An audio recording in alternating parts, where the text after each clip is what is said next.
OCD is sneaky, so when you make progress, OCD does a counter move. We're going to talk all about it. Stay tuned. That's what's up next.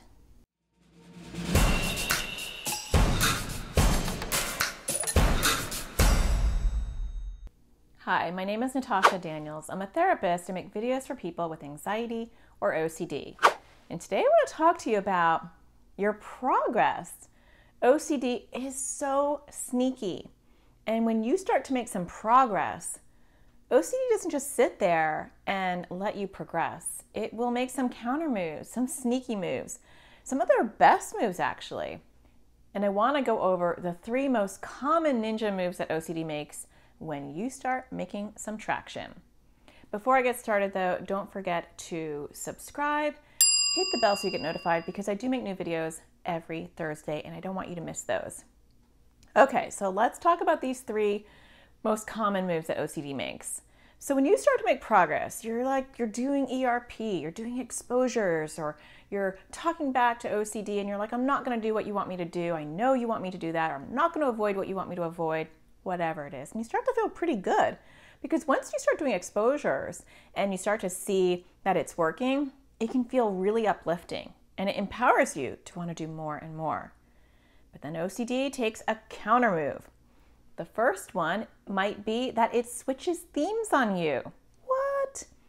I'm focusing on contamination and all of a sudden I'm worried that I'm a bad person, or I'm worried that things aren't even anymore. This is sneaky because 1, a lot of people don't realize that there are so many different themes around OCD that look and feel completely different. And some people just want to stay in their lane and focus only on the theme that they have. I only have contamination, so I only want to think about contamination, or I only worry about germs. I only want to think about germs. OCD is very diverse. It's like, 30 flavors of ice cream, and you can get served a different flavor of ice cream at any time. And so OCD can sneak in there and do a move or a theme or an issue or a fear or discomfort that you won't recognize as OCD if you're not educated. So that's one concern. The other one is you're so focused on this and everyone's celebrating this that it sneaks in from behind and starts to make you do compulsions, rules, or avoidance that you're not aware of. Or maybe you're doing it for other people, your therapist or your family, and so they don't know that there's this new theme going on, and maybe you keep it quiet for a little while because it's nice that no one's bothering you about that. That's OCD being very sneaky. So when you're making progress, and the other thing I actually want to say about that before I move on is sometimes it also is disheartening. So you're on a roll and you're starting to crush these themes and crush your compulsions, and then all of a sudden you have a whole new theme. And even if you are aware of themes and you catch it, the other thing that happens to a lot of the people that I work with and that I see is they become disheartened. And so they think, oh my gosh, it's never going to end. I got rid of this one. It's whack-a-mole. Now it's this one. But I like to look at that as OCD on the run. And so when OCD is on the run, it's grabbing at different themes. It's grabbing at different things it can throw at you to distract you, to make you feel hopeless because nothing is sticking. Why? Because you're awesome sauce and you're doing what you need to do, and so OCD can't get traction, it can't get things to stick. And so sometimes when you're getting all these different themes that are popping up, it's actually because you're doing pretty amazing. So that's the first thing that OCD can do. Now there's a lot of things OCD can do when you're making progress, but I just want to name some of the common ones. Now, the second thing that OCD will use as a weapon to kind of squirrel you is that it will also take the things that you're using to help crush OCD and turn that into a compulsion. What? How does it do that? Well, it's sneaky, right? I mean, OCD is not like anxiety. OCD is like playing chess, not checkers. It's smart. And so let's say that you have a thing that you say in your head. You have an intrusive thought or feeling, and then you say, this is not me, this is my OCD. Well, then OCD can kind of eventually use that against you and say, every time you have an intrusive thought, you have to say, this is OCD, not me. And so something that was good, that was pushing back, now is actually turning into a compulsion. I've also seen where people will do exposures as a compulsion. It's true. So you have to be very, very careful. And so you might have an intrusive thought, and then you'll be like, oh my gosh, I'm having this intrusive thought. I need to quickly go and do an exposure to balance it out.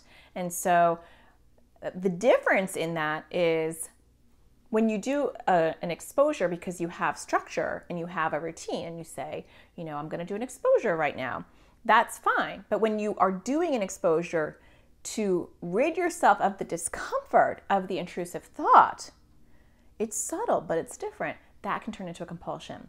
Anything can be a compulsion when you have to do it when you have an intrusive thought or feeling that's upsetting you. Does that make sense?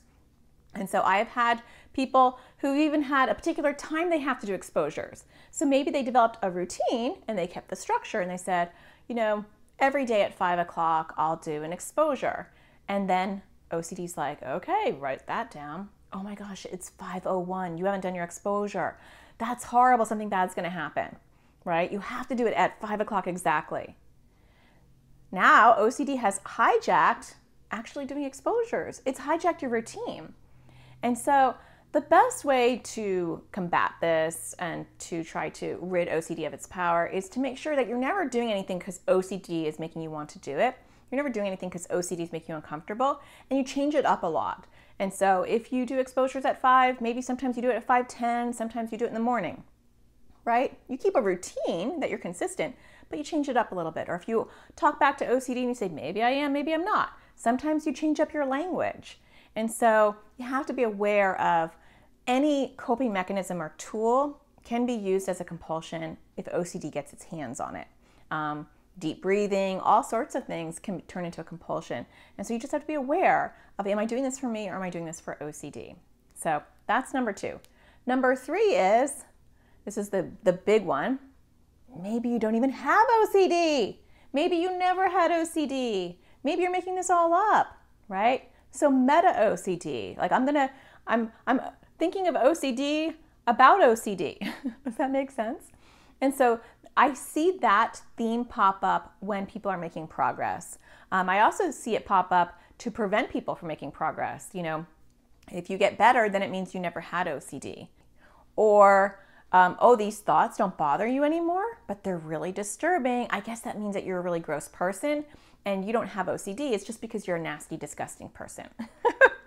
I don't mean to laugh, but OCD is laughable, right? It will take your celebration and crush it. And so when you're starting to doubt about OCD in and of itself, or you're upset because you're not getting upset about the discomfort, be on the lookout for sneaky OCD. So I hope this is helpful. Those are the 3 highlights. There's many, many more. But the main message of this video is to be on the lookout. When you're making progress, it's going to sneak in there. It's like a 2-year-old. It's going to have a bigger tantrum until it quietly goes away. And so just pay attention for those things. Well, I hope that you found this helpful. I hope you find the sparkle in everything you do. And I'll talk to you again next Thursday. Take care.